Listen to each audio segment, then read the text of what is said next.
Silakan Devin.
Itu sekilas video tentang iCommunity, Bapak Ibu semuanya. Halo, halo, selamat malam semuanya. Kalau buat yang ada di luar negeri, ada Pak Arjo, saya bilangnya harus salam global. Selamat pagi, selamat siang, selamat sore, selamat malam. Nah, untuk malam hari ini kita spesial akan kehadiran narasumber yang spesial dan susah banget untuk cari jadwalnya, yaitu Bapak Dr. Pinpin Bahtiar yang akan menjelaskan tentang apakah setiap pelaku usaha otomatis adalah entrepreneur. Nah, saya Devin akan menjadi MC malam hari ini, tapi sebelum itu seperti biasa, karena akan selalu ada member-member baru di iCommunity, maka saya akan menjelaskan tentang iCommunity terlebih dahulu. Oke, selamat datang Bapak Ibu di iCommunity yang baru hadir ya. iCommunity adalah sebuah komunitas pebisnis dan profesional. Jadi iCommunity ini didirikan oleh Pak Juanda Rovelin. Beliau adalah founder dari Kafling Solusi Digital, SEM-OPT Karya Anak Milenial Indonesia, memiliki banyak sekali certified trainer khususnya di bidang digital marketing. Oleh karena itu, beliau sering sekali mengisi webinar atau seminar yang berkenaan dengan digital marketing, sorry. Baru ini ada beliau hadir di Great Nusa ya. Jadi sebagai pembicara webinar secara gratis, nanti bisa dicek di websitenya Great Nusa gitu. Oke, next. Nah, apa sih iCommunity itu? Tadi kan saya bilang iCommunity adalah sebuah platform komunitas dan pebisnis dan pengusaha ya. Dengan visinya adalah sebagai platform komunitas pebisnis dan profesional terbesar di dunia. Jadi nggak cuma di Indonesia, kita pengen yang global gitu. Nah, misinya adalah merangkul komunitas pebisnis dan profesional yang ada, menghubungkan sesama pebisnis dan profesional untuk mencapai tujuan bersama, dan menumbuh kembangkan nilai-nilai positif yang dapat berkontribusi dalam pertumbuhan bisnis, pribadi, dan juga masyarakat. Dengan tagline-nya adalah Share Network, Grow Network.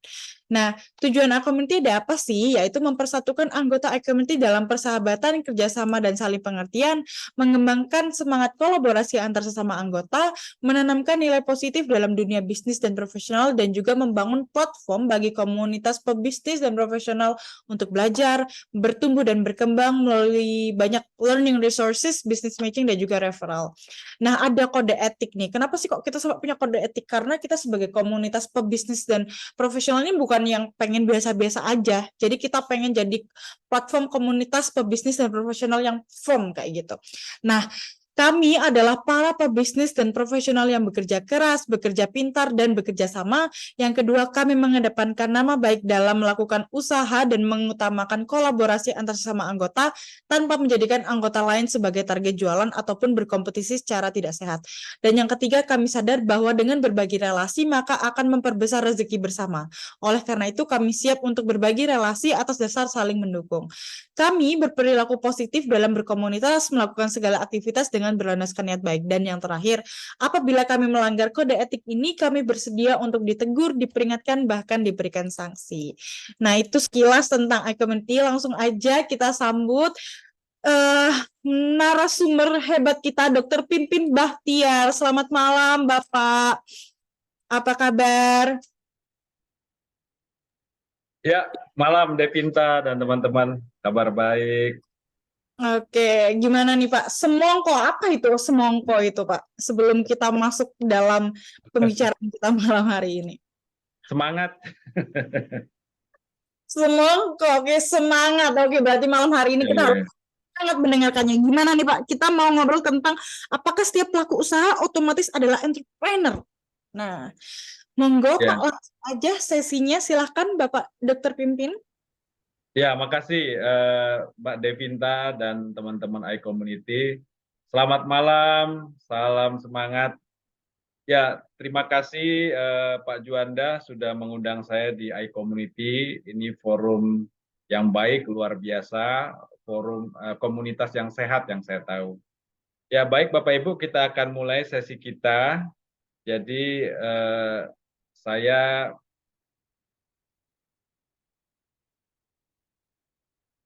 akan memutarkan penelitian saya ya Bapak Ibu sekalian ya. Sebelum nanti kita masuk ke sharing. Nah ini saya melakukan peneliti Bapak Ibu, saya melakukan penelitian di bidang entrepreneurship. Nah ini mungkin jadi sedikit gambaran ya. Nama saya Pinpin Baktiar, saya akademisi, secara tetap saya mengajar di PPM, tetapi saya juga aktif mengajar di berbagai kampus. Selain itu juga saya mendirikan beberapa sekolah bisnis atau kursus bisnis dengan teman-teman maupun diri saya sendiri. Program yang saya ambil itu adalah pada program Entrepreneurship Science, program Doctoral Research and Management Business University. Disertasi saya itu tentang inovasi model bisnis. Jadi saya melalui penelitian ini, saya memotret UKM telah melakukan model bisnis nggak sih? Dan saya potret ternyata pada konteks UKM kuliner, mereka udah melakukan inovasi model bisnis. Itu kabar baik. Pertanyaan berikutnya lagi, disebabkan oleh apa? Penyebabnya kan banyak. Nah salah satu yang kuat itu, pada penelitian saya didapati, inovasi model bisnis UKM kuliner itu disebabkan oleh kapabilitas belajar dan kapabilitas berjejaring. Jadi mereka aktif melakukan pembelajaran dan aktif melakukan keterjejaringan dan ternyata itu mempengaruhi inovasi model bisnis. Pertanyaan lebih lanjut lagi adalah, kalau udah ada inovasi model bisnis buat apa? Nah penelitian saya membuktikan dengan kehadiran inovasi model bisnis pada UKM kuliner dan nantinya pada UKM lainnya itu akan mempengaruhi kinerja. Penelitian saya membuktikan inovasi model bisnis mempengaruhi kinerja bagi UKM kuliner. Aplikasinya sendiri untuk di masyarakat, ayo kembangkan inovasi model bisnis pada UKM kuliner maupun pada UKM-UKM lainnya. Karena model bisnis itu tanpa diinovasikan pun udah ada. Jadi ayo sengaja model bisnisnya diinovasikan aja, dilihat, lalu kembangkan inovasi dari ke model bisnisan itu sendiri. Nah itu mungkin salah satu poin penting. Dan hal yang kedua, ayo kembangkan kapabilitas dinamis ya. Jadi kemampuan perusahaan untuk beradaptasi dengan lingkungan bisnis yang ada. Itu bentuknya macam-macam. Harapan saya pertama agar mendorong tercipta dari UKM biasa menjadi UKM entrepreneur dengan melakukan inovasi model bisnis. Karena inovasi model bisnis ini memaksa agar pelaku UKM yang kuliner yang biasa-biasa aja akhirnya menjadi entrepreneurial, bahkan strategical.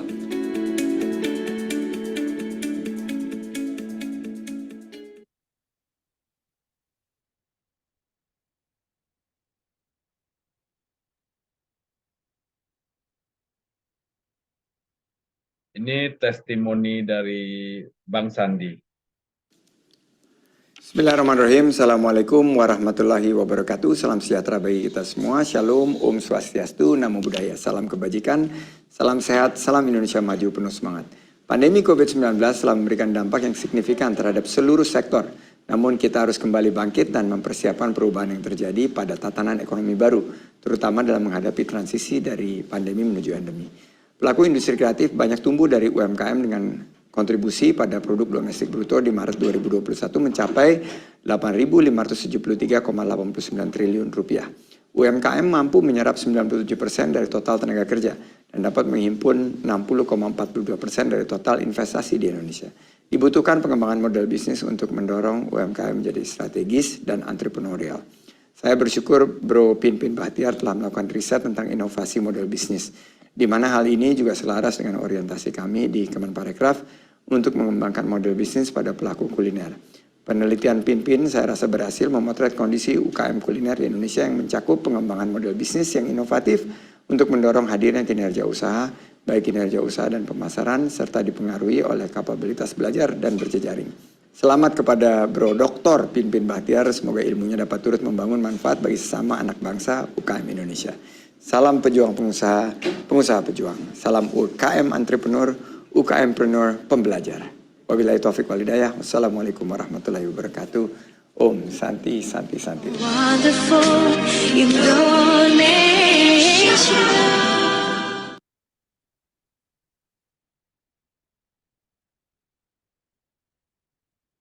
Ya, baik Bapak Ibu, itu kurang lebih yang jadi sesi kita malam ini. Nah, sekarang kita masuk ke sesi kita Bapak Ibu.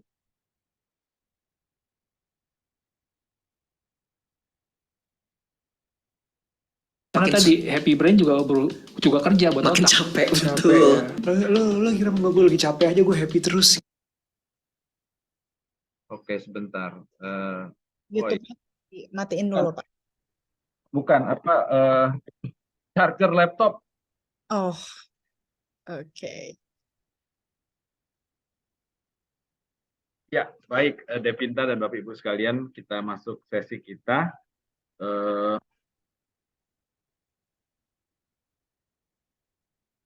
Slide-nya ada ya, Devinta ya. Ya, ada. Baik Bapak Ibu, sekali lagi selamat malam, salam sehat. Topik kita malam ini, apakah setiap pelaku usaha otomatis adalah entrepreneur ya? Nah itu yang jadi pertanyaan kita tuh ya. Semoga sesi ini bisa menjawab. Bapak Ibu salam kenal ya. Saya adalah pelaku usaha yang pada tahun 2015 memutuskan memasuki dunia edukasi Bapak Ibu. Saya senang belajar, jadi belajar macam-macam. Saya dulu merupakan produser musik, developer properti, juga bisnis kuliner. Bisnis sekarang saat ini saya mengembangkan SECI Institute yang merupakan lembaga riset dan edukasi bidang entrepreneurship. Lalu saya juga mengembangkan Mark Lab Insight. Ini merupakan pelatihan dan juga riset di bidang marketing. Lalu saya mengembangkan juga Ready Consulting ya. Ini yang bergerak di bidang real estate Bapak Ibu. Saya sejauh ini merupakan dosen pada 5 kampus, juga trainer pada berbagai korporat, sering mengikuti berbagai acara seminar, penulis buku, jurnal dan artikel. Saya suka penelitian, saya juga founder di beberapa edukasi bisnis, dan juga saya senang berorganisasi Bapak Ibu. Saya pengurus di beberapa organisasi nasional, sekaligus juga jadi think tank untuk organisasi itu. Nah Bapak Ibu, kita masuk ke materi kita Bapak Ibu. Apakah tiap pelaku usaha adalah entrepreneur ya? Nah ini kan yang seharusnya menjadi refleksi kan, menjadi ajakan ya, menjadi ajakan karena ternyata entrepreneurship itu ternyata cukup khas loh. Penelitian saya kemarin berkutat di wilayah itu. Indikatornya apa Bapak Ibu? Di Indonesia sendiri itu dari 65 juta UMKM, pemerintah hanya mencatatnya kurang lebih 3,1 sampai 3,8% loh yang layak disebut sebagai entrepreneur. Nah ini baru data pemerintah yang basisnya aset dan omset. Apalagi kalau pakai misalnya perspektif ilmu gitu, mungkin angka itu bisa lebih turun lagi begitu. Nah ini menjadi validasi sekaligus menjawab apakah setiap pelaku usaha adalah otomatis entrepreneur. Jawabannya tidak Bapak Ibu. Jadi bukan jawaban saya, pemerintah sendiri sudah mencatatnya seperti itu. Berbicara entrepreneurship itu sendiri minimum inilah yang kita coba temui malam ini Bapak Ibu, bahwa seorang entrepreneur itu mempunyai ciri dan perilaku yang memang akhirnya bisa menandakan ini entrepreneur, ini pelaku usaha aja. Nah, kira-kira begitu. Bapak Ibu, kenapa sih entrepreneurship itu menjadi penting? Nah, kita coba potret studi kasusnya ya Bapak Ibu ya. Yang pasti entrepreneurship itu adalah sesuatu yang tidak melulu mudah dijangkau oleh ilmu bisnis dan manajemen. Gitu. Ilmu bisnis punya ranahnya sendiri, ilmu manajemen punya ranahnya sendiri. Nah, itu yang nggak terpotret sama mereka, seringkali itu tidak bisa didefinisikan. Tapi dalam konteks keilmuan entrepreneurship, itulah ilmunya gitu. Contoh Bapak Ibu Steve Jobs ya. Steve Jobs saat dia mengeluarkan iPad itu kan menjadi disrupsi besar-besaran tuh, baik dari segi kedigitalan, dari segi human behavior, perilaku manusia kan, sampai Ratu Inggris aja juga beli itu gitu. Ini menjadi asosiasi kan, betapa yang tradisionalitas aja mau loh menyentuh hal keteknologian itu gitu, karena saking barunya. Nah, tapi kita lihat Bapak Ibu, Apple itu sendiri pada tahun 1975 didirikan dimulai dari garasi Bapak Ibu ya. Tetapi dalam perjalanannya Apple berhasil menjadi top company bahkan top brand in the world Bapak Ibu. Nah, ini kan pertanyaannya bagaimana Steve Jobs melakukan itu. Nah, tentu dalam konteks perspektif entrepreneurship terjadi ke-entrepreneurshipan pada perjalanan Apple bersama Steve Jobs-nya. Karena di Amerika sana dan juga mungkin termasuk di Indonesia, banyak usaha yang dimulai dari garasi kok Bapak Ibu. Tetapi apakah semua usaha yang dimulai dari garasi itu berhasil mencapai posisi Apple ini? Nah, makanya dalam konteks paradigma entrepreneurship, kita meyakini ada ke-entrepreneurshipan di sana Bapak Ibu. Nah, sekaligus juga refleksinya buat kita para entrepreneur ini, meskipun kita mulainya dari garasi, tapi jangan biarkan kegarasian itu menjadi permisif ya. Permisif itu artinya ya gua kan cuma dari garasi aja gitu. Nah, dalam konteks status Steve Jobs bisa loh dari kegarasian itu bergerak menuju menjadi worldwide company Bapak Ibu. Ya, jadi entrepreneurship itu sebenarnya kalau dijalani itu bukan bisnis ecek-ecek, bukan bisnis asal-asalan, bukan bisnis yang sifatnya gua mah nggak begitu Bapak Ibu. Justru karena kita terbatas, kita harusnya tampil secara luar biasa gitu. Kita kan mirroringnya misalnya ke korporat gitu. Kalau di korporat mereka kalau rapat bisa profesional, pakaiannya rapi. Nah, kita kan kadang-kadang sering salah kaprah.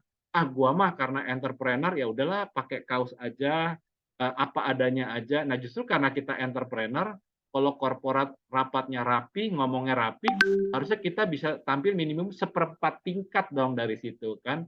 Kalau korporat enak punya sumber daya. Nah, kalau kita kan sebagai entrepreneur sumber dayanya itu kan kerja keras kita. Nah, itu kira-kira refleksi awal ya. Nah, Bapak Ibu, contoh kasus lainnya adalah Samsung Bapak Ibu. Samsung tahun 1934 itu hanya merupakan pengalengan sayur kering. Tetapi saat ini Samsung sudah bertumbuh menjadi raksasa dunia Bapak Ibu. Samsung memiliki 6 bisnis unit yang berkelas dunia Bapak Ibu ya. Samsung ini merupakan supplier untuk iPhone Bapak Ibu, untuk Apple. Jadi ini lucu nih. Samsung ini di hulunya dia bermitra gitu dengan Apple, dengan produk turunan Apple, tetapi di hilirnya mereka perang gitu kan. Jadi Samsung ngeluarin handphone canggih, Apple juga ngeluarin handphone canggih. Nah, Samsung itu juga merupakan kontributor import sebesar 20% dari Korea Selatan, Bapak Ibu. Nah, di Korea Selatan itu banyak pengalengan makan sayuran kering seperti ini, Bapak Ibu. Tetapi apakah semuanya bisa mencapai posisi Samsung? Nah, pendekatan pakai ilmu bisnis, ilmu manajemen agak terbatas kita memotret ini. Tetapi sebagai pendekatan entrepreneurship, tentu kita menduga ya ada ke-entrepreneurshipan yang dilakukan oleh Samsung. Nah, nanti tinggal kita lihat nih Bapak Ibu, ke-entrepreneurshipannya itu di level mana nih? Apakah di level foundernya, apakah di level CEO-nya, atau bahkan di level korporasinya. Jadi entrepreneurship itu layering-nya bisa banyak kalau mau. Lebih jauh lagi di Indonesia Bapak Ibu, kalau kita ingat ada abnormal Bapak Ibu ya. Jadi pada tahun 2018 itu jumlah franchise-nya hampir 100 dengan kapasitas dengan biaya join franchise-nya sebesar 5 miliar. 5 miliar kali anggaplah kita bulatkan jadi 100, udah 500 miliar Bapak Ibu. Nah, bayangkan di tangan abnormal ini, Indomie yang biasa-biasa aja itu bisa menciptakan value bisnis senilai 5M, yang kalau diakumulasikan hampir setengah triliun Bapak Ibu. Sementara Indomie yang sama di tangan orang biasa-biasa aja, cuman menjadi makanan 5.000 perak, cuman menjadi makanan 7.000 atau 10.000 perak. Indomie yang sama Bapak Ibu, Indomie yang sama teman-teman. Artinya itulah premis dan promise dari ke-entrepreneurship-an ya. Jadi bukan masalah apa bisnisnya, tapi pertanyaannya, kamu entrepreneurial nggak? Kamu entrepreneur nggak? Bisnismu entrepreneurship nggak? Itu yang jadi pertanyaan-pertanyaannya. Makanya sebenarnya ini menggairahkan sekali Bapak Ibu. Jadi kalau disertasi saya, itu yang saya pengen potret gitu. UMKM ada 65 juta, pemberdayaan dari pemerintah itu juga terbatas sekali, tapi bagaimana sih 65 juta ini yang menjadi tulang punggung ekonomi Indonesia ini bisa menjadi sesuatu. Saya sendiri menghayatinya, mereka perlu menjadi entrepreneur Bapak Ibu, karena kita sudah memotret begitu kekuatannya dari sebuah ke-entrepreneurship-an, makanya si 65 juta UMKM ini kalau bisa diajak, kalau bisa ditransformasikan dari UMKM yang biasa-biasa aja menjadi UMKM yang entrepreneur, yang entrepreneurial, yang entrepreneurship, ini mereka akan jadi tulang punggung ekonomi beneran buat bangsa ini. Makanya saya pribadi sangat bergairah sekali untuk hal ke-entrepreneurship-an ini. Teman-teman, kita masuk lebih jauh Bapak Ibu, pasti entrepreneurship itu ya, jadi memang ini jadi perdebatan, jadi pemikiran ya. Kuratko tahun 2009 bilang memang tidak mudah mendefinisikan ke-entrepreneurship-an ini gitu ya. Bahkan lebih ekstrim lagi, Hizrik tahun 92 bilang, entrepreneurship ini urusannya cuma sekedar untuk urusan UMKM doang nih, untuk urusan SME nih, small medium enterprise. Nah, memang benar yang Hizrik bilang. Jadi memang entrepreneurship itu sebenarnya bukan hanya untuk urusan entrepreneur UMKM aja atau bisnis rintisan aja. Sebenarnya kata kuncinya di entrepreneurial Bapak Ibu. Makanya melalui ke-entrepreneurialan ini, ke-entrepreneurship ini jadi akhirnya masuk ke berbagai layer Bapak Ibu ya. Pada tataran entrepreneur, mereka melakukan yang namanya entrepreneurship. Pada tataran korporat, itu yang disebut dengan corporate entrepreneurship. Pada tataran karyawan, yang melakukan entrepreneurial, itu yang disebut dengan intrapreneurship. Jadi memang kita akhirnya jadi paham kenapa ke-entrepreneurship-an ini definisinya saja sudah menjadi diskursus ya, pemikiran kemana-mana sekaligus perdebatan. Ya perdebatan artinya semacam ketidakrelaan. Saya tidak rela kalau entrepreneurship hanya diterjemahkan ini. Saya tidak rela entrepreneurship kalau hanya diterjemahkan itu. Nah, tetapi Bapak Ibu, di tengah berbagai perdebatan itu, akhirnya ilmuwan lumayan bersepakat, entrepreneurship itu adalah semangat keberpeluangan, Bapak Ibu. Ya, semangat keberpeluangan.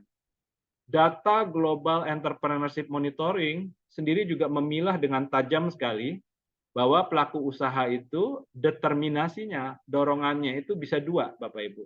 Satu, necessity driven, kedua adalah opportunity driven.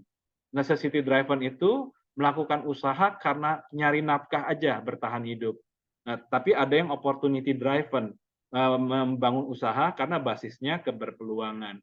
Nah, Global Entrepreneurship Monitoring menyatakan hanya yang berbasis opportunity driven lah itu yang layak disebut sebagai entrepreneur. Nah, ini juga sekaligus menjawab Bapak Ibu, tidak semua pelaku usaha otomatis entrepreneur. Hanya mereka yang melakukan usahanya basisnya peluang, nah itu yang layak disebut sebagai entrepreneur. Nah, Bapak Ibu, posisi ilmu entrepreneurship sendiri itu memang diapit ya. Banyak sebenarnya, apitannya itu banyak. Tapi setidaknya saya pengen melihatnya begini ya. Diapit oleh ilmu bisnis dan manajemen, Bapak Ibu. Jadi memang segala sesuatu yang tidak tergarap oleh ilmu bisnis dan ilmu manajemen, itulah yang digarap oleh keilmuan entrepreneurship. Makanya kadang-kadang kalau di masyarakat kita sering melihat obrolan, ngapain belajar, ngapain masuk kampus, teori-teori doang. Nah, karena memang Bisa jadi di kampus mereka belajar ilmu manajemen, mereka belajar ilmu bisnis. Mereka bilang yang penting prakteknya dong. Nah, sebenarnya di keilmuan entrepreneurship ini semua yang mereka bilang yang penting prakteknya dong, yang penting prakteknya dong. Itu yang kita garap Bapak Ibu. Contoh misalnya bicara tentang keterjejaringan atau networking. Di ilmu manajemen itu nggak terlalu digarap Bapak Ibu ya, nggak terlalu digarap, paling digarapnya pada tataran misalnya strategic management. Itu juga konsepnya adalah strategic alliance ya, aliansi strategis gitu. Sementara di ilmu bisnis ini juga nggak terlalu digarap ya, paling lebih kepada behavior. Tapi kalau di ilmu entrepreneurship, keterjejaringan ini atau kenetworkingan ini digarap dengan sungguh-sungguh Bapak Ibu. Itu yang disebut salah satunya adalah networking capability ya.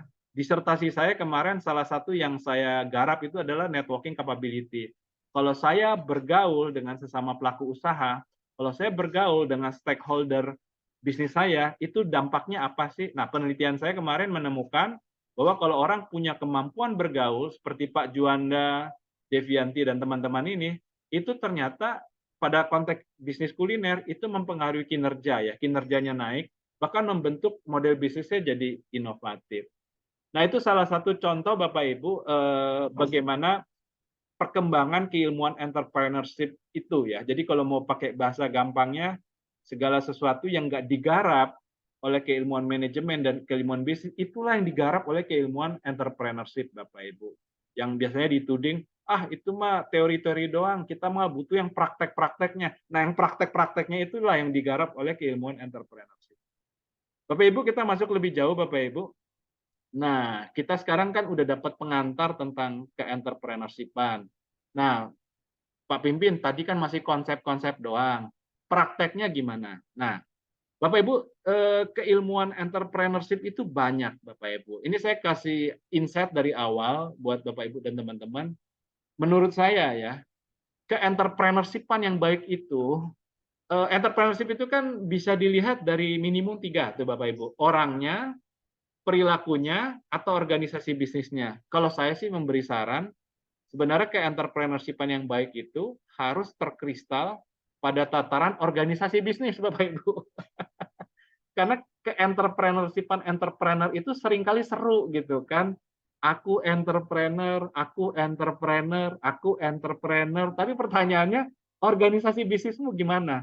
Nah, itu seringkali jadi salah kaprahnya di situ gitu. Makanya kalau saya termasuk yang memprioritaskan, Pak Pimpin, ke-entrepreneurshipan itu gimana? Kembangkanlah ke-entrepreneurshipan pada tataran organisasi bisnis. Itu juga ada nama teorinya.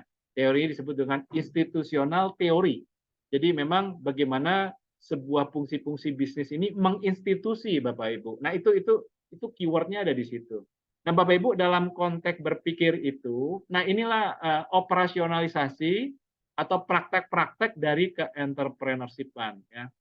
Tetapi jangan heran Bapak Ibu, nanti kalau yang saya sampaikan ini adalah sesuatu yang memang mungkin jarang diajarkan di luar sana, ya karena mungkin di luar sana basisnya konsep bisnis, konsep manajemen. Tapi kalau saya, konsepnya adalah konsep entrepreneurship. Oke, pada konteks pengembangan entrepreneurship dalam pengembangan organisasi bisnis, inilah ciri yang harus hadir oleh para entrepreneur Bapak Ibu ya. Ada 5 ya. Jadi kamu atau organisasi bisnismu mau dianggap sebagai entrepreneurship itu ada 5 yang harus hadir. Pertama proaktif ya. Jadi ada keproaktifan ya, ada proaktifan. Kayak Pak Juanda nih ya. Rutin setiap Kamis setiap Kamis ILC ya. Dan udah ratusan mungkin ribuan pesertanya yang tersentuh melalui acara ini. Kedua risk taking ya, keberanian mengambil resiko Bapak Ibu. Yang ketiga innovativeness gitu kan. Pak Pimpin, inovasi harus ribet enggak? Sebenarnya contoh kayak di kejadiannya abnormal kembali, mereka nggak ribet kan. Indomie yang sama, tapi toppingnya macam-macam tuh. Ada keju, kambing, tongkol, apa lagi? Macam-macam ya, ada 7-9 macam.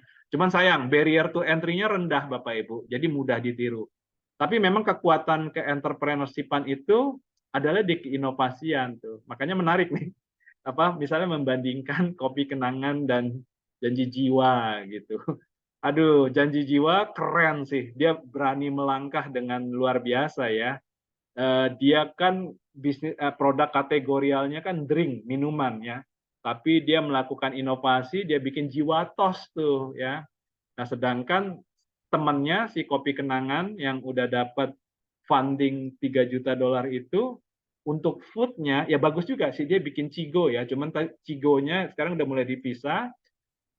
Tetapi untuk foodnya itu sendiri dia akhirnya menyediakan roti sobek ya. Ya oke lah, secara supply chain itu praktis gitu. Tetapi bicara customer satisfaction, bicara customer centricity gitu kan,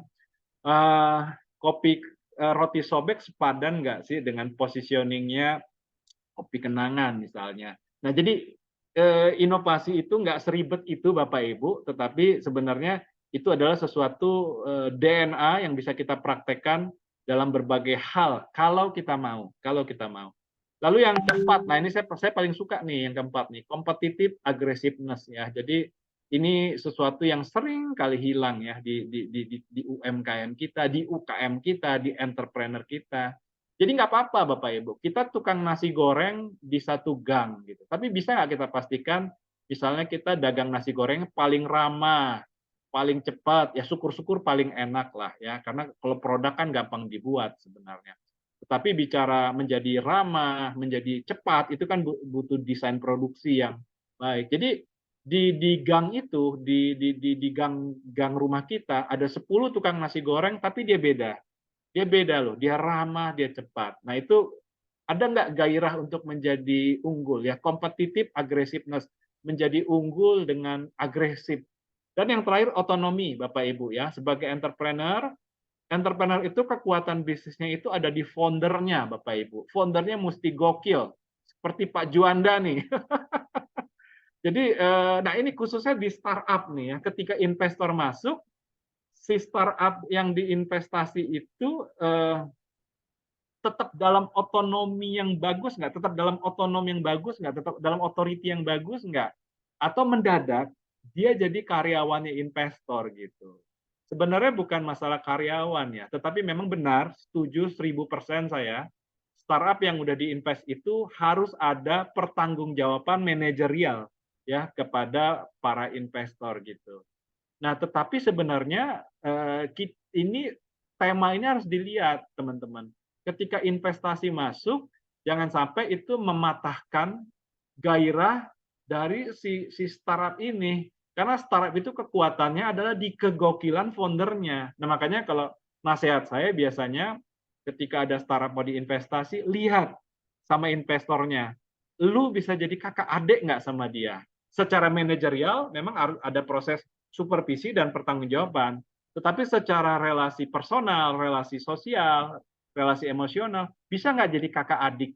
Artinya apa? Ketika investor masuk, startup itu tetap dalam otonomi yang gokil gitu. This is my business, dan saya mau bawa bisnis ini ke bulan. Api itu jangan pernah padam. Nah, itu yang disebut dengan otonomi. Nah, jadi memang organisasi bisnis punya ciri-ciri seperti ini. Nah, sekarang kita ngomongin perilaku, kan ada ciri, ada perilaku. Nah, perilakunya itu ada 3, Bapak Ibu ya. Pertama, organisasi yang berbasis peluang ya. Jadi opportunity seeking, opportunity creating, opportunity capturing Bapak Ibu ya. Saya bulan ini ada workshop Bapak Ibu, nanti di workshop kita akan melakukan simulasi tentang pengembangan inovasi, peluang Bapak Ibu. Setidaknya ada 5 tuh. Produk baru, pasar baru, cara baru, organisasi bisnis baru, yang kelima saya lupa Bapak Ibu. Mungkin tambahan yang keenam teknologi ya. Nanti kita akan praktek tuh ya. Jadi organisasinya berbasis peluang nggak Bapak Ibu? Atau cuma dagang doang? Nah itu kan. Atau cuma dagang doang. Tapi entrepreneur itu harus berbasis peluang. Yang kedua, nah ini juga istilah asing lagi Bapak Ibu ya. Ini bicara kapabilitas dinamis. Kalau kita baru buka usaha, biasanya kapabilitas kita masih terbatas ya. Misalnya kita jualan nasi goreng di depan rumah gitu kan, yang kita tahu berarti kapabilitas yang kita punya apa? Masak nasi goreng, siapin meja dan bangku, menjalankan bisnisnya gitu kan. Tapi kita lihat tukang nasi goreng di kecamatan lain gara-gara dia masuk Instagram atau masuk GoFood, akhirnya omsetnya naik, Bapak Ibu. Nah, kita kan nggak bisa. Nah, akhirnya kita tiru tuh, kita masuk GoFood, kita masuk Instagram, dan puji syukur omsetnya naik. Nah, masuk Instagram, join GoFood, itulah yang disebut dengan kapabilitas baru, Bapak Ibu. Ya, itu yang kita sebut, anggap aja kapabilitas digital, Bapak Ibu. Nah, itu yang disebut dengan kapabilitas dinamis. Nggak apa-apa, Bapak Ibu. Kita mulai bisnis, kapabilitas kita, kemampuan kita masih segitu-gitu aja. Tetapi perjalanan ke entrepreneurship itu adalah perjalanan dari satu kapabilitas ke berbagai kapabilitas lainnya. Ya, itu yang disebut dengan kapabilitas dinamis. Jadi nggak bisa, Bapak Ibu, ya, entrepreneurship cuman ada brand, cuman ada public exposure, tapi di organisasi bisnisnya capability-nya tidak dimunculkan, tidak dihadirkan. Jadi sebenarnya entrepreneurship yang benar, dia bergerak dari satu kapabilitas menuju kapabilitas lainnya, kapabilitas lainnya. Nanti di workshop juga kita akan exercise bareng-bareng, Bapak Ibu, sebenarnya kapabilitas apa sih yang harus dibangun oleh organisasi bisnis saya, begitu. Dan yang terakhir, Bapak Ibu, adalah melakukan model bisnis yang inovatif, Bapak Ibu, ya. Nanti sama Bapak Ibu, kita kalau Bapak Ibu berminat masuk workshop, ya, di forum ini juga ada Pak Darwin. Nanti Bapak Ibu bisa kontak Pak Darwin. Jadi model bisnis inovatif, ya. Model bisnis kita kan semua udah sama-sama tahu tuh, ya, yang Osterwalder yang ada 9. Nah, inovasi itu sendiri ada 3 tuh, incremental, semi radikal, dan radikal, Bapak Ibu. Nanti kita akan simulasi tuh, ya. Kalau di angkatan yang lalu luar biasa, Bapak Ibu, kita melakukan simulasi tentang warteg gitu kan. Wah, diekspor tuh model bisnisnya. Wah, idenya gokil, Bapak Ibu. Ada yang begini, ada yang begitu. Saya mau bikin warteg, tetapi kamar mandinya ada 20. Ditanya, kenapa begitu? Karena tanah saya luasnya 5.000 meter. Jadi sebenarnya wartegnya itu lebih kepada bisnis utamanya sebenarnya jadi tempat rest area, Bapak Ibu. Nah, emang di mana mau bikin wartegnya? Oh, itu yang dari perjalanan Gilimanuk ke Bali, Pak Pimpin. Oh, tanahnya di situ. Nah, itu Bapak Ibu. Jadi kalau Prof. Renal Kasali mengatakan bisnisnya nggak apa-apa, biasa-biasa aja, tetapi model bisnisnya harus gokil, model bisnisnya harus luar biasa. Nah, itu yang nanti kita akan exercise, Bapak Ibu, di kelas, kalau Bapak Ibu nanti mau ikut kelasnya. Tetapi apapun itu, Bapak Ibu, inilah entrepreneurship pada organisasi. Dia harus melek peluang, cari peluang, tangkap peluang. Kedua, kapabilitas dinamis. Dia harus menimbulkan kapabilitas baru. Dan yang ketiga adalah model bisnis yang inovatif gitu. Nggak apa-apa bisnisnya, bisnis kategorialnya biasa-biasa aja gitu kan. Jualan ayam geprek, jualan nasi goreng, nggak apa-apa. Tetapi ke nasi gorengan itu, ke ayam geprekan itu, model bisnisnya gokil gitu, Bapak Ibu.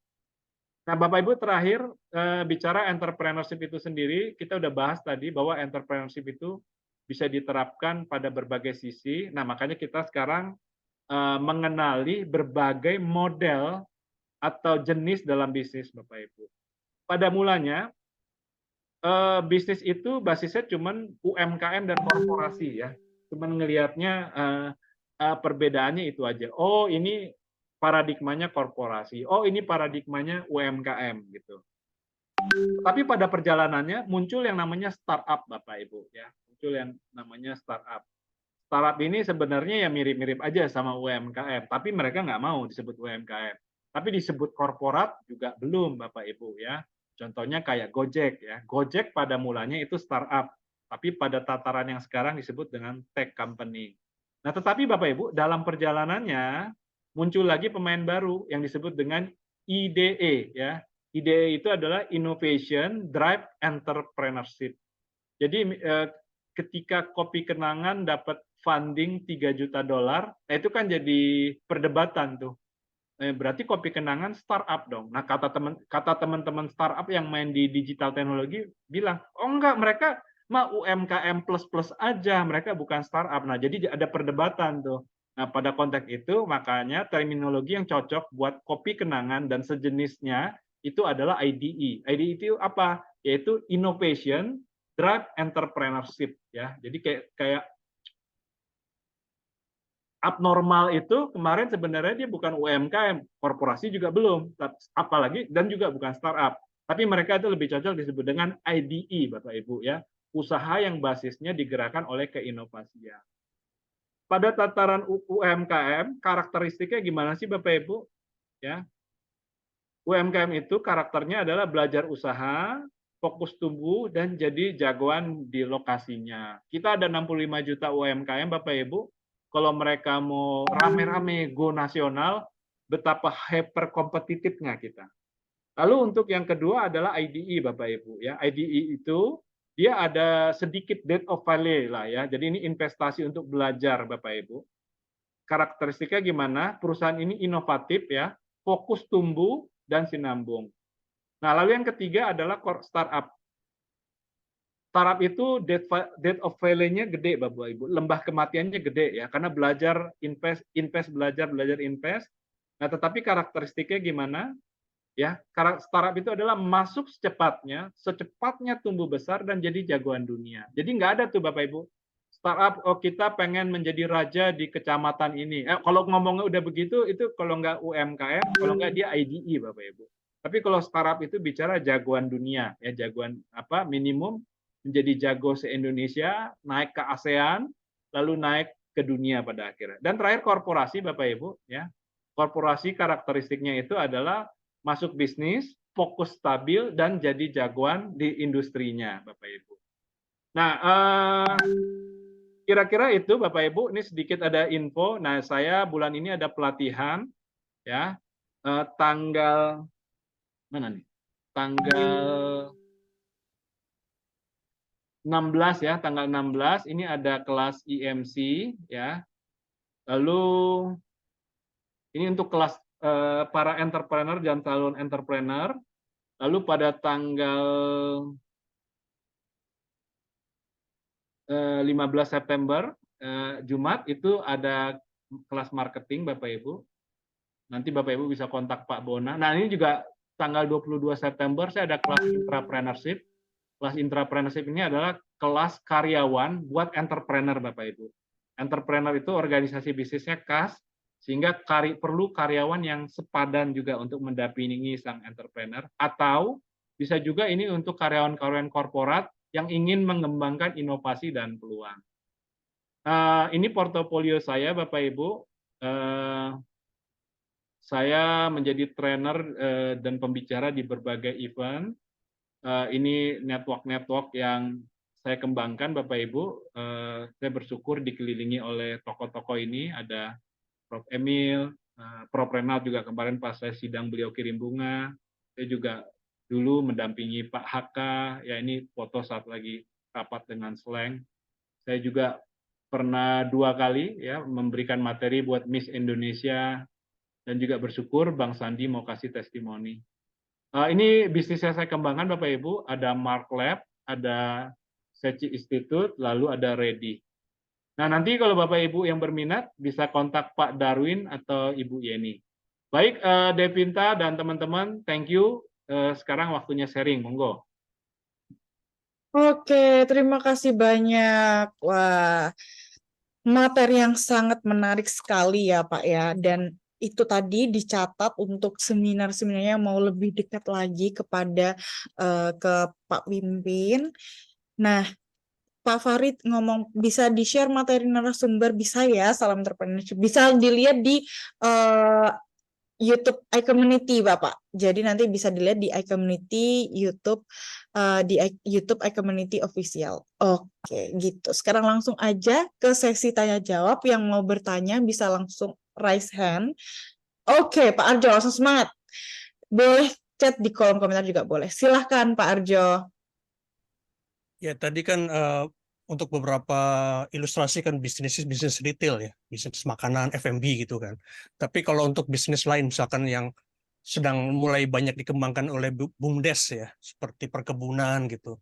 Itu tantangannya mungkin sedikit beda. Mereka tantangannya mungkin kalau perkebunan itu di lahan kurang luas lahannya, atau lahan yang sudah ada itu kurang maksimal pemanfaatannya karena mungkin masalah pupuk atau masalah riset, karena kadang-kadang untuk dijual itu harus memenuhi kriteria tertentu, dan untuk bisa memenuhi itu harus punya alat yang spesifik dan harus ada riset pengolahan teknik tertentu juga, dan itu tidak semua BUMDes itu memiliki kemampuan itu. Dan untuk saat menjual itu juga ada problem lagi, karena kadang-kadang produk mereka itu spesifik, misalkan gula kelapa ya, jadi gula yang basisnya vegan, jadi untuk orang-orang yang vegan ini tepat, tapi untuk market di Indonesia itu sulit.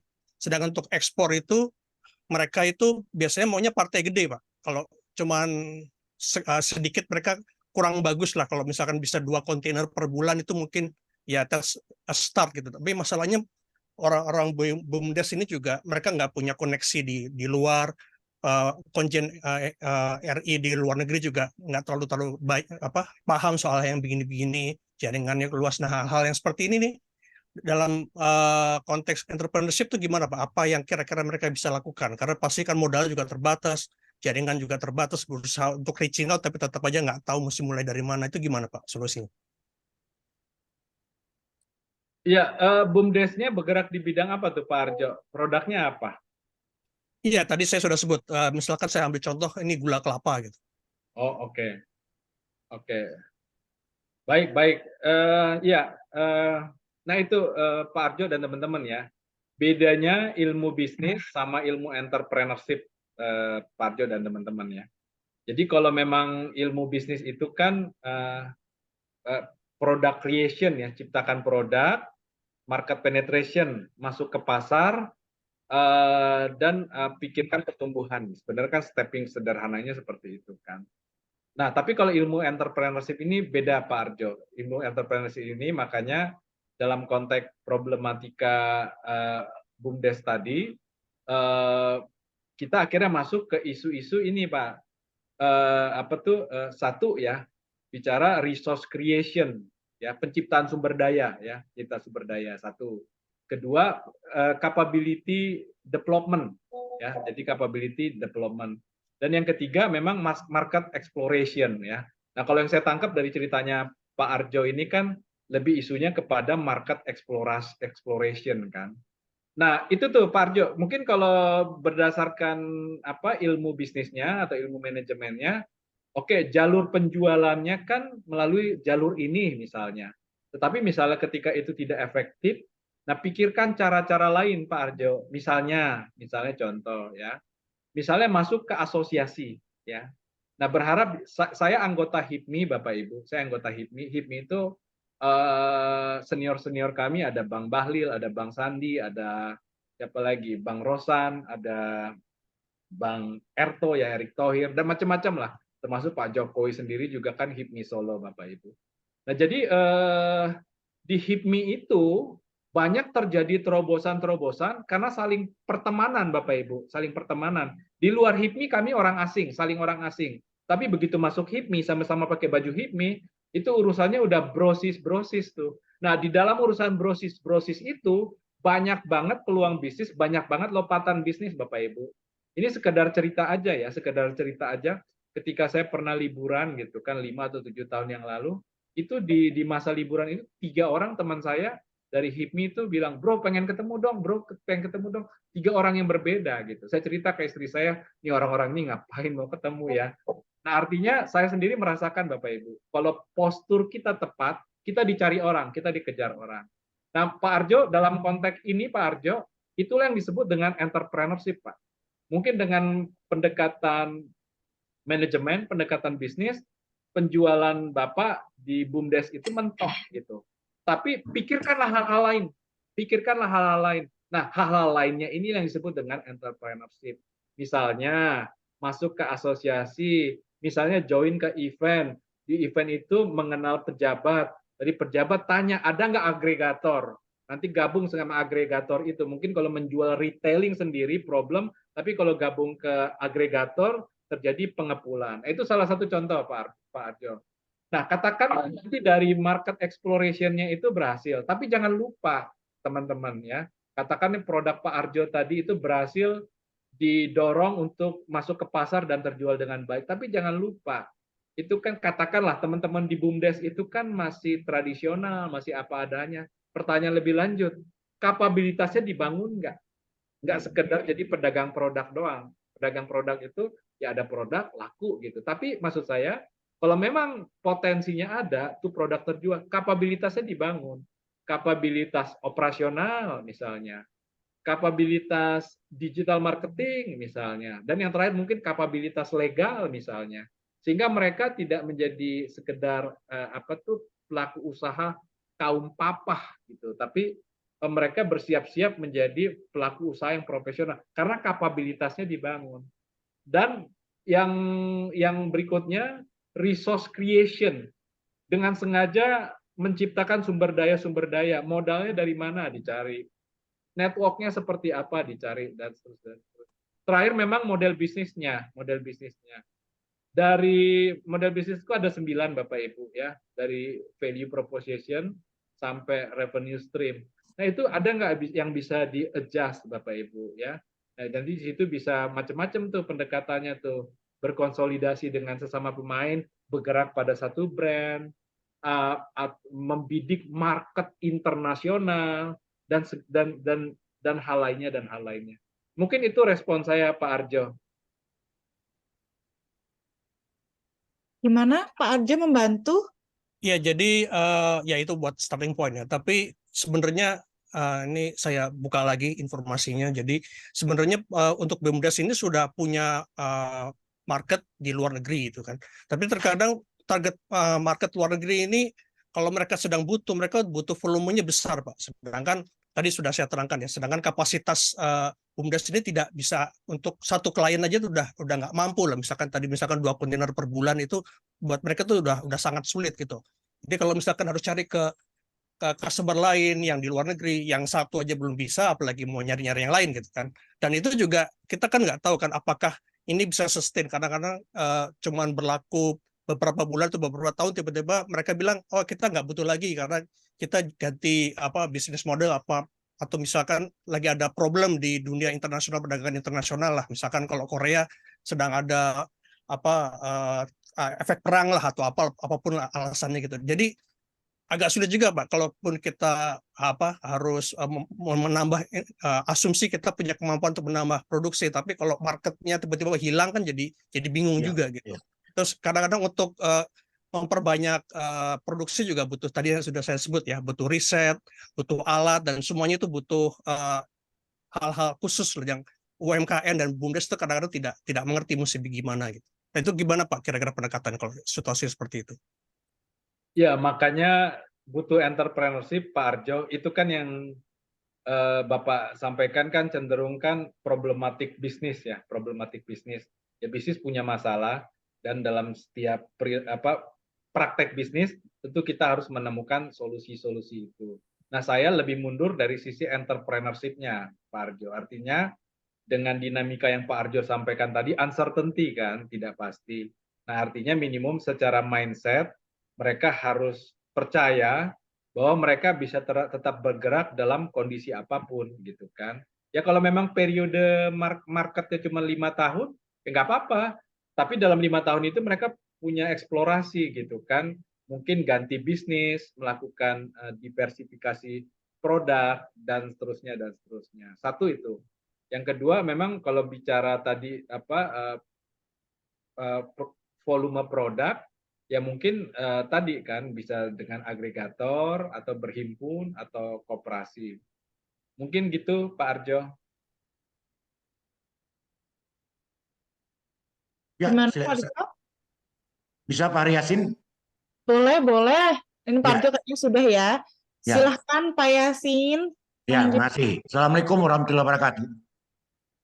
Mas Pipin, saya begini, maksudnya begini. Sekarang kan untuk menghasilkan minyak makan dari kelapa sawit. Cenderungnya minyak makan itu dihasilkan oleh pabrik-pabrik yang besar. Sekarang para petani itu dengan mendirikan koperasi ingin mendirikan sebuah pabrik berkaitan dengan minyak makan. Namun ya, minyak makan itu punya kelebihan dibandingkan dengan minyak makan yang ada sekarang itu. Terutama minyak makan yang dihasilkan itu mempunyai vitamin A. Ya, vitamin A. Tapi kelemahannya adalah kalau minyak makan lampau itu warnanya kuning, Tetapi warna yang sekarang itu agak kemerahan. Ini masalah warna. Ya, masalah warna akibatnya apa? Akibatnya ketika disampaikan kepada konsumen, tentu konsumen juga menyesuaikan diri. Kita menyesuaikan diri. Menyesuaikan diri butuh waktu untuk melakukan penyesuaian diri perubahan warna dari kuning agak kepada kemerah-merahan. Dari aspek harga tentu yang kuning ini diupayakan untuk agar rendah dibandingkan dengan yang di pabrik sebetulnya. Kalau kita lihat dari aspek produksi, menghasilkan 1 ton minyak goreng dibandingkan dengan 100 kg minyak goreng misalnya, itu akan biayanya akan lebih murah yang per kilogramnya yang 1000 ton, yang 100 ton dibandingkan dengan yang kecil. Itu gambarannya. Nah, masalahnya adalah apa strategi yang akan kita kembangkan berkaitan dengan ini minyaknya baru, ya minyaknya baru, kemudian formatnya apa, rasanya warnanya berbeda, tapi ada kelebihan punya vitamin A. Ini apa yang akan kita lakukan? Sedangkan mereka ini pemain baru semuanya. Itu satu. Yang kedua terkait dengan itu juga saya ingin pindah kepada BUMDes. Ini BUMDes ini kan cenderungnya bergerak masing-masing. Ya, bergerak masing-masing sehingga tidak ada kaitan antara BUMDes 1 dengan BUMDes 2. Kerjasama itu nggak ada. Seharusnya mereka kerjasama, apalagi produknya yang sama.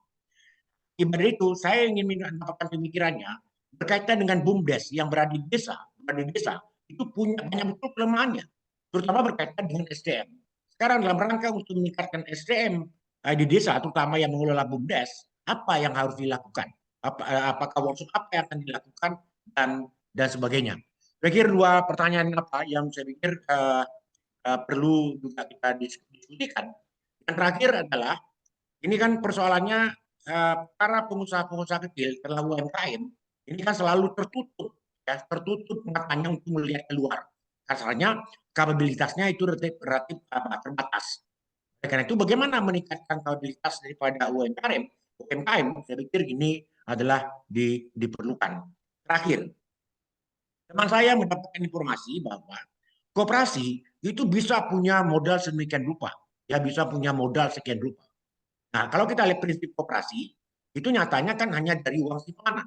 Apakah wajib, apakah sukarela, apakah dia tabungan, itu satu. Tapi nyatanya, ya ada lagi koperasi yang berkembang, mendirikan koperasi, kemudian koperasi itu mendirikan sebuah pabrik misalnya, pabrik inilah seakan-akan seperti PT, artinya ada saham daripada koperasi sekian persen, ada saham investor sekian persen. Saya kira kalau itu modalnya yang dikembangkan ke depan, saya kira bagaimana? Mas Ipin. Terima kasih. Assalamualaikum warahmatullahi wabarakatuh. Waalaikumsalam Pak Yasin. Thank you Pak Ya. untuk berbaginya. Nomor 1 pertanyaannya apa Pak? Karena banyak sekali tadi. Betul, pertanyaan mengenai minyak makan. Ya, secara spesifik apa yang mau ditanyakan di situ? Yang ditanyakan itu bagaimana strategi pasar dalam rangka menguasai karena perbedaan daripada minyak. Ada yang minyak lama, yang warna kuning, kemudian minyak baru. Kan ada warnanya agak kemerahan, tapi mengandung vitamin A. Apa strategi yang akan kita lakukan? Ini pengusaha kecil. Sedangkan minyak yang kuning, warna kuning, minyak makan warna kuning itu cenderungnya adalah pengusaha besar. Ini minyak apa Pak Yasin? Minyak goreng. Oh, minyak goreng. Yang Bapak CPO, tanyakan dari kelapa sawit. Oke. Ya. Ini berarti di level bahan baku atau di level produk jadi? Produk jadi. Oh, berarti yang Bapak tanyakan bagaimana strategi dari pemain kecil ini terhadap pemain besar ya Pak? Ya, menguasai pasar lah. Ya. Ya, ada 2 Pak kalau itu. Pertama memang suka tidak suka, memang pricing strategi Pak, cost leadership Pak, cost leadership itu artinya biaya produksinya harus sangat efisien sehingga harganya bisa jauh lebih murah dari pemain besar. Itu strategi pertama Pak. Ya, kalau dengan cost leadership teman-teman bisa hidup, ya udahlah, lakukanlah. Karena kan hidup di bumi ini hanya sementara toh Pak. Artinya kita berjalankan apa yang bisa kita jalankan. Tetapi sebenarnya kita punya strategi kedua juga Pak. Itu yang kita sebut dengan diferensiasi ya, diferensiasi. Diferensiasi itu 2 tuh Pak. Entah kita jauh lebih bagus atau kita jauh lebih unik Pak. Nah, artinya itu peta pilihan strategi yang bisa diambil teman-teman. Ya. Oke, kita bergeser yang kedua Pak. Yang kedua apa Pak? Yang kedua itu mengenai BUMDes. BUMDes ini kan terkait ada masalah pengelolanya. Pengelola itu kan terbatas sekarang itu, terutama di desa-desa tertentu. Itu bagaimana meningkatkan kemampuan daripada BUMDes tersebut, si manajernya dan sebagainya. Tapi yang kedua, bagaimana caranya memperkuat kerjasama antara BUMDes sehingga dia bisa berkembang sedemikian rupa. Baik. Saya mungkin kalau yang kerjasama ke BUMDes, saya belum Oke, saya yang ini dulu Ya, yang sama. kapabilitas organisasinya ya. Jadi memang satu Pak, leadership Pak, leadership. Ya. Harus ada kepemimpinan yang jelas dan kepemimpinan yang kuat. Yang kedua Pak, itu harus legal aspek. Ya, jadi ini usahanya sudah berbasis legal atau berbasis tradisional. Karena kalau berbasis legal itu akan memotivasi untuk orang menjadi serius ya. Itu yang kedua legal. Yang ketiga memang kultur Pak, kultur. Jadi punya mindset dan kultur. Jadi punya pikiran dan budaya yang bersama-sama, yang terus disamakan. Baru oke, si separate. Lalu yang terakhir sistem Pak, sistem. Nah, tapi saya yang itu jadi pertanyaan kan, kalau teman-teman di level BUMDes udah siap nggak menjalankan organisasi bisnisnya berbasis sistem. Tapi pun kalau nggak siap dengan sistem, masih berbisnis suka-suka saya, minimum kejar di mindset dan kulturnya Pak. Gitu. Nah, itu yang kedua. Yang kalau masalah kerjasama antar BUMDes, ya itu mungkin ya oke lah, pertama semangat silaturahim, tapi yang kedua memang berbicara tentang agregasi Pak, agregator, bicara tentang membangun kebersamaan dalam volume produk atau volume produksi. Yang ketiga apa Pak Yasin? Yang ketiga tadi itu, saya pikir cukup terjangkau tadi itu. Masalah kerjasama antara BUMDes. Bersama dengan BUMDes tadi, sebaiknya sudah terjawab. Ya, sudah. Kebersamaan volume dan silaturahim Pak. Kalau di ilmu bisnis dan manajemen, silaturahim ini nggak dibahas Pak, tapi kalau di ilmu entrepreneurship itu kita garap Pak. Ya. Terima kasih. Makasih Pak Yasin. Ya. Oke, wah diskusinya alot ya Pak ya, cukup alot ini. Udah cukup Pak Yasin? Sudah. Oke, terima kasih banyak. Silakan yang mau tanya lagi boleh. Karena diskusinya cukup alot ini ya Pak ya. Saya sampai mengikutinya bingung nih. Enggak alot, semangat. Ya. Pak Yasin, Pak Arjo, salam silaturahim Pak. Ya. Assalamualaikum. Waalaikumsalam Pak Yasin. Oke, ada yang mau tanya lagi Bapak Ibu, mumpung Pak Pimpin ini ada di sini, soalnya biasanya cari jadwalnya sulit. Saya kalau nggak pernah ada kesempatan untuk ngobrol bareng Pak Pimpin tuh belum ada. Baru sekarang ini pun disambi sama kuliah ya Pak ya? Iya. Kalau nggak ada saya ingin tanya juga mengenai mahasiswa. Kalau enggak saya mau ikut join nanya nih Mas Pin. Boleh ya? Boleh ya mengenai. Ini ada Mbak Yaomi nih. Ya, silakan. Boleh. Salam Mas Pin. Senang bisa mendengarkan Mas Pin. Masih tempat-tempatnya mampir kemari. Iya, soalnya kalau ada Mas Pin tuh pasti harus wajib ya. Mas Pin. Iya, kita udah lama nih nggak ketemu fisik ya. Ya, senang jumpa Mbak Yaomi. Senang juga ketemu Mas Pin selalu menginspirasi. Mas Pin, ya, jadi kan saya tuh sebenarnya sih ngiri sih sama Mas Pin ya. Bagaimana bukan hanya sekedar menggali jiwa entrepreneur tapi juga membagikan kepada orang lain. Dan itu kan tidak mudah ya mendeliver sesuatu. Kalau saya kan menyerap informasi dan kemudian menyampaikan kepada publik dalam bentuk audio visual atau dalam bentuk tulisan gitu kan. Challenge-nya berbeda. Tapi belakangan ini saya tertarik untuk mencoba mencelup-celup dunia entrepreneur lah ya. Cuman memang ternyata butuh konsentrasi dan full perhatian nih Mas Pin, tidak bisa setengah-setengah ternyata ya. Kalau misalnya kita mengambil jalur entrepreneur yang berbeda gitu. Nah, sementara saya kan tugasnya sehari-hari adalah bertemu orang-orang hebat seperti Mas Pin kan, menyerap informasi dari mereka, belajar dan kemudian mempublikasikan gitu. Iya, Nah, iya, iya. ketika saya mengambil, let's say misalnya saya jualan sesuatu, itu kan dunia yang berbeda tuh ya Mas Vin. Iya, Pertanyaannya adalah yang pertama, apakah memungkinkan kita bisa mengembangkan bisnis sementara activity kita yang sehari-hari main activity kita berbeda dengan iya. apa yang ingin kita kembangkan dari jalur bisnis. Itu satu. Yang kedua nih saya mau curhat sekalian. Soalnya benar kata Mbak Devinia tadi, susah ketemu Mas Vin nih. Eh, yang kedua adalah saya mau sharing nih sama Mas Pinpin. Hmm, Basic saya kan jurnalis ya. Saya iya, almost hampir setengah usia saya sekarang ini habis di lapangan gitu ya. iya, Nah, belakangan ini kebetulan saya dapat tugas lah dari kantor untuk bukan iya, hanya sekedar menjadi seorang jurnalis, tetapi juga karena bagaimanapun perusahaan media Ya, harus tetap hidup bisnis. ya, tetap survive gitu. Nah, saya kebetulan dari 2019 ini dapat tugas untuk lebih ke corporate bisnis. Bagaimana saya berada di back end, teman-teman jurnalis tetap dengan idealismenya mereka menulis informasi sebaik mungkin, apalagi sekarang era digital ya, kita berkompetisi dengan sosial media dan kemudian konten-konten creator dan lain sebagainya yang juga kalau bicara kecepatan, bicara akurasi dan lain-lain juga tidak gampang buat kami berkompetisi. Tetapi tentunya sebagai media publisher besar gitu ya, iya. alhamdulillah dan memang termasuk media yang kompetensinya tidak perlu diragukan lah. Kebetulan saya beruntung sekali berada di sini gitu ya.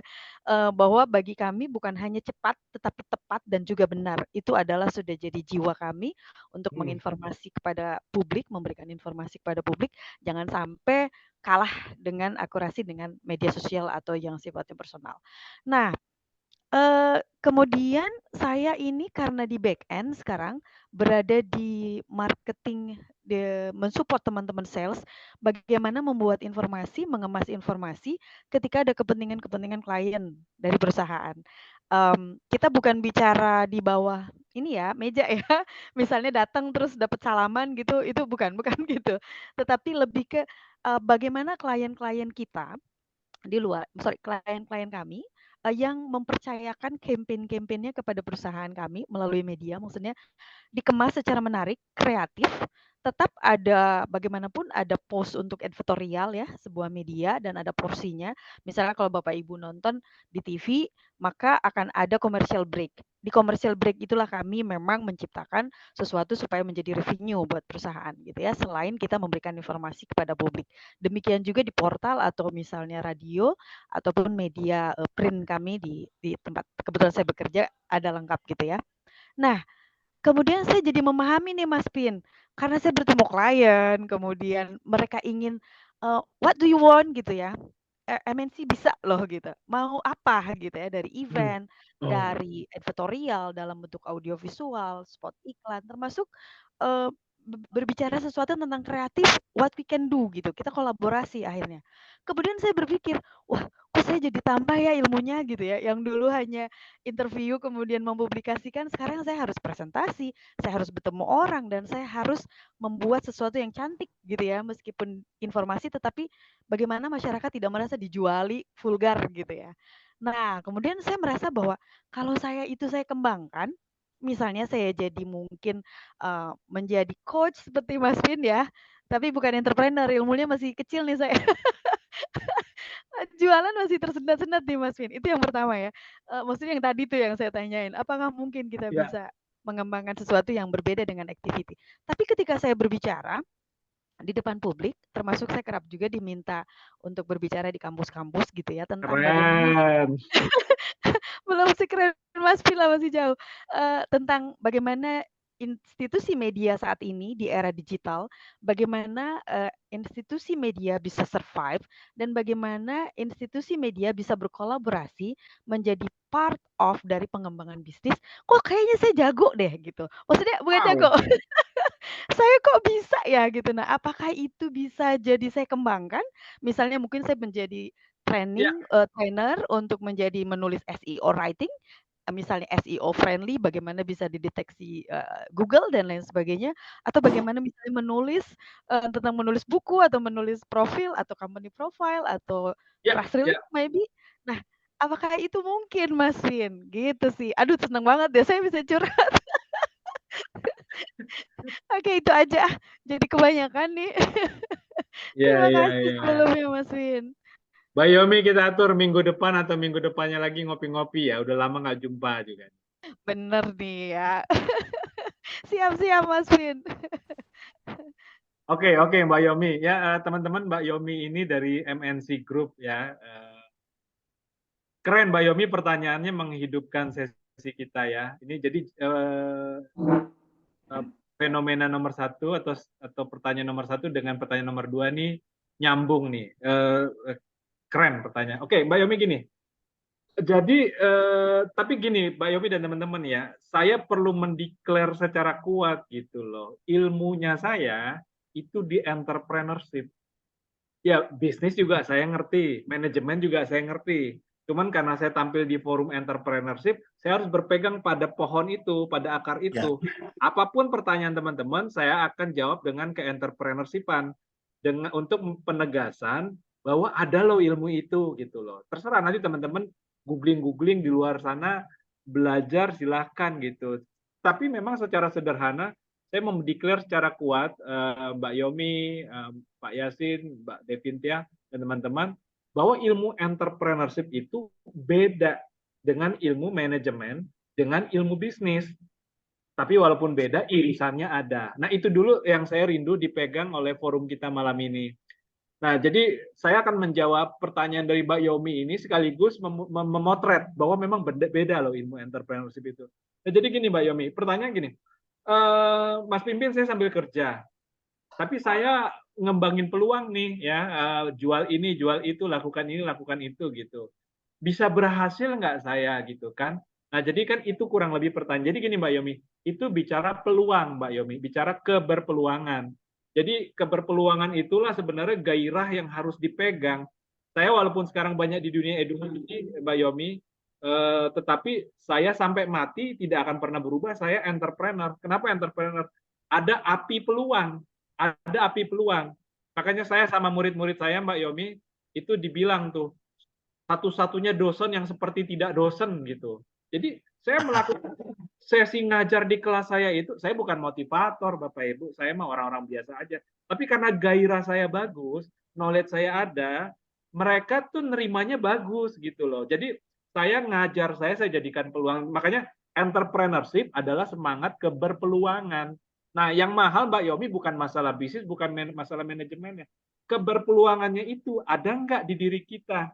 Karena kita mungkin bisa aja bodoh secara bisnis, bodoh secara manajemen, tapi api keberpeluangan itu ada di diri kita, itu yang akan membuat kita persistensi berjalan dan sekaligus membangun terobosan-terobosan lain ke depan sana. Nah, itu spiritnya seperti itu Mbak Yomi. Tapi sekarang kita masuk ke konsep nih Mbak Yomi. Jadi peluang itu Mbak Yomi dan teman-teman, itu ada yang namanya eksplorasi dan eksploitasi. Jadi Pak Pimpin, entrepreneurship kan tentang keberpeluangan. Gimana dong mendekatinya? Gitu. Saya kok udah ketemu peluang 10 kali nggak jadi apa-apa. Nah makanya gini, ada yang namanya eksplorasi, ada yang namanya eksploitasi. Apa tuh eksplorasi? Eksplorasi itu kalau bahasa waring kopi, bahasa lapangannya, itu namanya coba Mbak Yomi. Coba. Nggak apa-apa, kita jadi kayak yang curhat gitu, Pak Pimpin saya udah ketemu peluang tapi nggak jadi apa-apa, ya berarti kamu sedang tahap eksplorasi. Tidak apa-apa, tetap semangat. Nah, lalu nanti gini Mbak Yopi, setelah kita misalnya mencoba peluang 1, peluang 2, sampai peluang 5 lah, gitu kan. Nanti dari 5 peluang itu kita lihat nih, peluang nomor 4, kayaknya ada 2 nih Mbak Yomi. Kayaknya pasarnya menarik dan saya mampu memakan pasar itu. Lalu yang peluang 1 sampai 3 kita buang, yang 5 kita buang, yang 4 ini kita makan nih peluang. Itu namanya eksploitasi Mbak Yomi. Jadi nggak apa-apa, Mbak Yomi coba ini, coba itu, dan nggak jadi apa-apa, ya udah, teorinya udah ada kok, namanya itu eksplorasi. Berarti Mbak Yomi sedang tahap eksplorasi, termasuk sampai tadi tuh. Itu saya sebutnya itu gig ekonomi Mbak Yomi. Jadi gig ekonomi itu adalah kerja di kreatif ekosistem, di digital ekosistem. Ya kalau mau bahasa orang Bekasinya itu bekerja dari rumah, kira-kira gitu Pak. Nah, kita di tengah kepenatan kota Jakarta, di tengah kepenatan kota yang padat, jujur aja, kita sebenarnya itu, apalagi yang udah daily office day gitu kan, sebenarnya kita rindu melakukan gig ekonomi. Nah, tapi kembali ke Mbak Yomi yang sampai tadi masalah peluang ya nomor satu itu Mbak Yomi. Ada eksplorasi, ada eksploitasi. Gak apa-apa, nggak jadi apa-apa. Tapi kan eksplorasi ini akan mematangkan Mbak Yomi, akan mengembangkan network dan sebagainya. Nah, sekarang yang nomor dua nih, bicara tentang potensi bisnis di kejurnalistikan ya, di dalam dunia kekomunikasian. Menurut saya Mbak Yomi, peluangnya bagus sekali, Mbak Yomi. Peluangnya bagus sekali. Nah, mungkin pertanyaannya, kita mau jadi spesialisasi, kan tadi Mbak Yomi kan bilang, ketemu ini, ketemu itu, ketemu ini. Nah, saya kata kuncinya adalah gini Mbak, polimetik. Polimetik. Nah, jadi memang kan setelah zaman revolusi industri, orang kan dipaksa seragam. Sekolah untuk rame-rame kerja di pabrik. Sehingga akhirnya berbagai bakat-bakat hebat mati itu. Tapi sebelum era revolusi industri itu, manusia itu hidupnya polimetik. Artinya apa? Bakatnya banyak, Mbak Yomi. Kebisaannya banyak. Nah, makanya itu kan akhirnya pertarungannya kan mana lebih bagus, spesialis atau generalis. Umumnya orang akan menjawab spesialis karena dikaitkan dengan fokus lah. Tapi sebenarnya hakikat manusia pada zaman dulunya itu cenderung generalis. Jadi nggak apa-apa Mbak Yomi, lihat ini itu, belajar ini itu, yaitu bagian ekspresi kegeneralisan Mbak Yomi. Nanti ke entrepreneurship-annya itu bisa di sisi kalau teknisnya itu bisa di sisi ke copywriting-an, ke digital marketing-an. Tapi Mbak Yomi, dengan segudang experiences yang Mbak Yomi sampaikan, sebenarnya satu peluang yang sangat menarik itu loh Mbak Yomi, konsultan komunikasi atau konsultan digital branding. Nah, itu menarik tuh membidik ke arah situ. Karena Mbak Yomi tahu teknik operasionalnya dan Mbak Yomi juga menyentuh network ekosistemnya kan, kenal berbagai media, media placement, budgeting dan sebagainya. Mungkin itu sekilas respon cetek saya Mbak Yomi.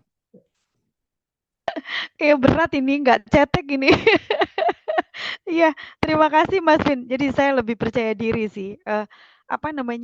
Memang kalau ini sesuatu yang berbeda juga sih. Selama saya berkarir di industri media, saya masuk sebelumnya kan lebih ke frontman lah ya. Bertemu kemudian sibuk dengan broadcasting gitu kan. Live, hanya tahu bagaimana durasi, bagaimana gambar jernih di layar, presenter-presenter bisa menyampaikan informasi dengan tepat gitu. Tetapi sekarang saya berada di balik itu semua dan ternyata wow gitu ya. Dan serunya ternyata saya bisa mengikuti gitu, dan ketika berbicara dengan orang lain, termasuk tadi saya bertemu dengan salah satu klien kita dari Taiwan, dia bertanya tentang apa itu MNC dan saya menyampaikan, terus kemudian mereka juga menyampaikan, dan akhirnya terjadi kolaborasi yang ya seru gitu. Finally kita mendapatkan revenue, mereka juga mengeluarkan budget dan tentunya tidak ada yang free gitu ya, mereka juga mendapatkan sesuatu. Jadi mutual benefit lah seperti itu. Jadi saya sekarang berpikir, kayaknya kalau saya mengembangkan diri juga, kayak seru nih gitu. Ya, Itu aja Mas Vin. Mbak Yomi punten. Ini saya sedikit agak memotret ya. Ini menarik juga buat jadi riset ke depannya ya. Jadi pertanyaan mendasar kan, mana yang lebih mudah sukses dalam entrepreneur? Orang yang dari nol atau dari dunia kerja? Sekilas saya melihat Mbak Yomi, entrepreneur yang dahsyat itu justru dari dunia kerja, Mbak Yomi. Dari dunia kerja. Jadi mungkin kan ada stigmanya, oh orang kerja biasa profesional, nggak bisa jadi entrepreneur. Justru saya melihat sebaliknya. Banyak entrepreneur yang dahsyat itu ternyata alumni profesional, Mbak Yomi. Gitu ya. Wah, saya siap-siap jadi alumni. Nah, makanya ini Mbak Yomi, kita masuk ke ini Mbak Yomi. Itu masuk ke dalam konsep semacam future entrepreneurship Mbak Yomi. Ya. Ada 3 atau 4 tuh. 1, siapkan modal hidup 5-7 tahun Mbak Yomi. Siapkan modal hidup 5-7 tahun. Yang kedua, optimalkan pembelajaran saat jadi profesional. Karena saat kita jadi entrepreneur kan awalnya aja ecek-ecek Mbak Yomi. Ketika itu bergerak, itu kan akan mengorganisasi. Jadi korporasi lagi. Jadi nggak bisa kita pakai dikotomi, korporasi mah jelek, hancur, entrepreneur keren. Enggak. Semua Enggak juga ya. entrepreneur kalau sukses jadi korporasi. Mas Vin, Nah, sorry saya potong. Sekalian nih saya mau nanya nih kan, jadi keterusan deh. Nggak apa-apa ya Bapak Ibu yang lain. Um, Maaf, Oke. Pak. Ini masih ada waktu ini. Oh gitu ya. Oke, Mas Vin, saya tuh lagi kepikiran untuk kuliah lagi nih, ngambil ya. pasca, ya kan? Gara-gara Mas Vin nih, jangan sampai ketinggalan. Mas Vin udah banyak banget. Nah, keasikan kerja sih soalnya. Mas Vin, misalnya nih, saya tuh kan spesifikasi background-nya itu kan di dunia komunikasi ya, bisa dikatakan setengah setengah marketing sih memang sekarang, tapi Ya, base-nya ya. itu kan memang jurnalis gitu ya. Nah, sementara saya itu basic-nya adalah hubungan internasional gitu kan. Sementara kalau misalnya mau jadi dosen kayak Mas Pin, kalau nggak linear kan nggak bisa ya, gitu. Harus ambil Nggak juga Mbak Yomi, nggak iya juga. ya. Oh oke. Saya tuh kepinginnya tuh bingung nih antara ambil pasca yang hubungan internasional, yang which is itu blood-nya adalah politik gitu ya, atau saya ambil komunikasi dan karena saya happy dengan komunikasi dan pekerjaan saya juga di dunia komunikasi gitu. Baiknya gimana ya Mas Pin ya? Ya, atau opsi ketiga ngambil kreatif marketing atau digital branding. Ambilnya Nanti ya. pas kita ngopi kita obrolin, Mbak Yomi. Siap, aku booking Mas Pin ya. Terima kasih. Thank you udah mampir. Sama-sama Mas Pin. Terima kasih juga. Karena sekarang itu kan semakin berkembangnya apa ya Pak era, jadi kayak ada sekarang digital marketing, terus ada tentang komunikasi, ada bisnis, orang-orang juga lebih aware tentang hal itu dan setiap kayak sekarang aja dulu orang kalau mikirnya dalam dunia komunikasi ada humas ya, ada humas, ada markom, ada PR, itu kan beda-beda. Nah, kalau dulu mikirnya itu buat apa, tapi kalau sekarang malah itu jadikan hal yang penting karena untuk membangun citra kayak gitu. Wah, sangat menarik sekali sampai nggak kerasa sudah pukul 20.27. 27 kita ngobrol sama Dokter Pimpin. Emang nggak kerasa harusnya ini kayak 2 jam setengah. Nggak bisa kita molorin lagi ini, Pak. Udah waktunya balik ke kelas. Saya lagi kuliah. Iya. Sudah, ya, mohon maaf sekali. Oke, terima kasih banyak Dokter Pimpin. Tapi sebelum itu, Bapak Ibu jangan pergi dulu karena kita mau foto bersama Dokter Pimpin, jangan lewatkan. Tapi saya harus menjelaskan dulu tentang iCommunity ini ada benefitnya apa lagi selain contohnya ketemuan sama Dokter Pimpin dan bisa konsultasi gitu ya. Oke. Sebentar saya share screen dulu. Oke, wait. Oke, kelihatan ya. Nah, gimana kalau ada cara yang murah dan mudah? Murah dan mudah, kurang apa lagi? Untuk mengembangkan omset bisnis Bapak Ibu. Mungkin Bapak Ibu pernah bagi para pebisnis ya, bisa mengalami masalah berikut: tidak memiliki network yang tepat, kesulitan dalam mencari relasi bisnis, kehabisan daftar nama, tidak tahu cara memulai komunikasi dengan pebisnis profesional, bingung cara mengembangkan bisnis ke seluruh Indonesia itu gimana. Kalau misalnya Anda pernah mengalami masalah tersebut, sebenarnya nggak apa-apa. Kalau misalnya Bapak Ibu juga udah ngeluh, wah saya udah ikut seminar loh, seminar motivasi dan lain sebagainya, tapi masih gini-gini aja. Nah, mungkin Bapak Ibu perlu mencoba cara yang salah satu ini, yaitu bergabung dengan kami di iCommunity, yaitu komunitas dan platform digital tempat para pebisnis berinteraksi dan berkolaborasi bagi kemajuan bisnis bersama. Ada 3 alasan loh kenapa Bapak Ibu perlu join iCommunity. Karena yang pertama, valuable community.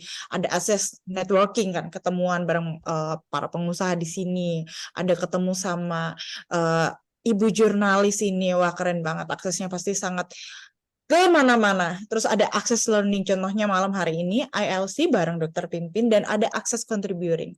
Nah, benefit yang kedua adalah quality leads, yaitu leads to customer baru, reseller baru, dan juga customer retention.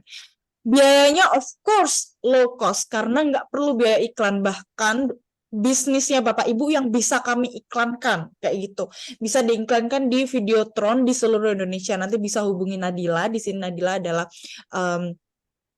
bagian business development kami.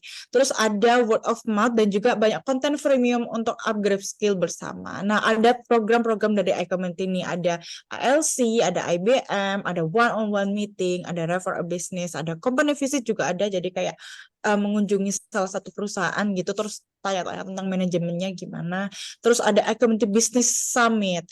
Nah, how to grow your business with iCommunity. Nah, ini biasanya kalau Bapak Ibu ketemu di iCommunity Level Up Club, terus habis itu wah pengen ngobrol bareng deh sama misalnya Bapak A, B, C gitu. Wah, nanti bisa ketemuan di iCommunity Business Matching, yaitu pertemuan bareng pengusaha dan profesional dalam lingkup grup yang lebih kecil. Kenapa? Karena biar intens ngobrolnya, nggak kehalau yang lain. Nah, next ada iCommunity one-on-one meeting dan akhirnya refer a business. Nah, ini contohnya iCommunity Business Matching yang online.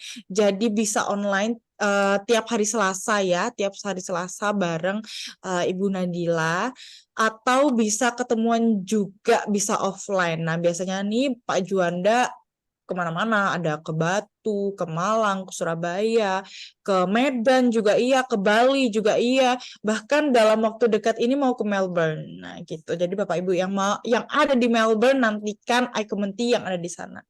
Terus jangan lupa untuk follow iCommunity official IG-nya. Kenapa kau harus follow? Karena di sini berisi informasi tentang apa aja sih yang kita lakukan. Jadi di sini bisa Bapak Ibu tahu, oh ternyata iCommunity minggu ini ada apa ya, kayak gitu. Jadi harus follow Instagramnya iCommunity. Terus tadi ada yang tanya, ini materinya bisa nggak ya? Bisa dilihat ulang nggak? Pembicaraan ini bisa kita lihat ulang nggak?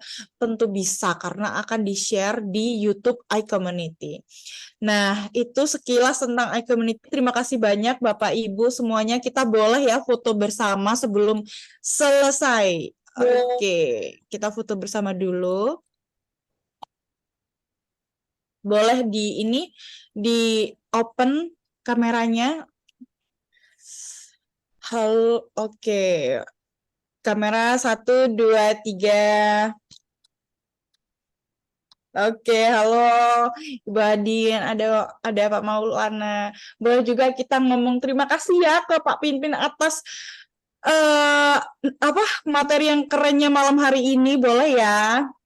Terima kasih, Thank you, Mas brother Pin. Pimpin. Pak Terima Dr. kasih Bapak Ibu. Pak Yasin, terima kasih Pak. Ya, mari, terima kasih banyak. Siap, saya end all ya dalam Thank you, Pak. 3, 2, 1. Bye.